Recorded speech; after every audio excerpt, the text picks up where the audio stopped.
আমরা জানি যে অটিজম বৈশিষ্ট্য প্রতিটি শিশুই স্বতন্ত্র, সেক্ষেত্রে তারা যে দুভাই পিঠাপিঠি তাদের মধ্যে যে স্বতন্ত্রতা আছে এটা কেমন, আপনি কিভাবে অনুভব করেন সেটা?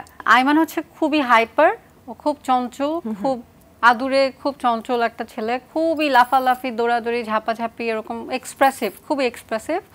আর আজমান হচ্ছে ও খুব শান্ত, খুব আন্ডারস্ট্যান্ডিং, খুব বোঝে, একটু ইন্ট্রোভার্ট বা একটু শান্ত প্রকৃতির, এক্সপ্রেসিভ না, ও তেমন একটা এক্সপ্রেসিভ না। অথবা হয়তোবা মার সাথে আমি যেভাবে বুঝি সেভাবে হয়তোবা আমি জানি না আর বাকিরা কিভাবে দেখে বা বোঝে, কিন্তু আমাকে যদি জিজ্ঞেস করেন আমি বলবো দুজনের মধ্যে একজন খুব এক্সপ্রেসিভ এবং একটু এক্সট্রোভার্ট আইমান, আর আজমান একটু শান্ত ইন্ট্রোভার্ট। আপনি বলছিলেন দুভাই আসলে নন ভার্বাল, মানে ওদের ভাষা নেই, সেক্ষেত্রে আপনার কমিউনিকেশনের ক্ষেত্রে কিভাবে তারা কমিউনিকেট করে আপনার সাথে বা তাদের আশেপাশে যারা আছে তাদের সাথে?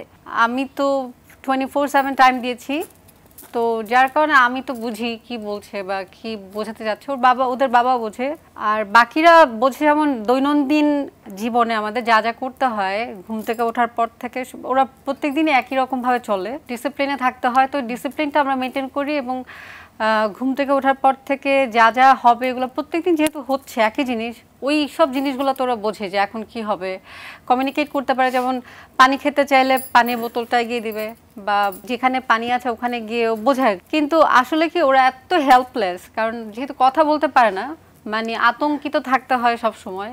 আসলে টেনশনের তো কোনো শেষ নাই।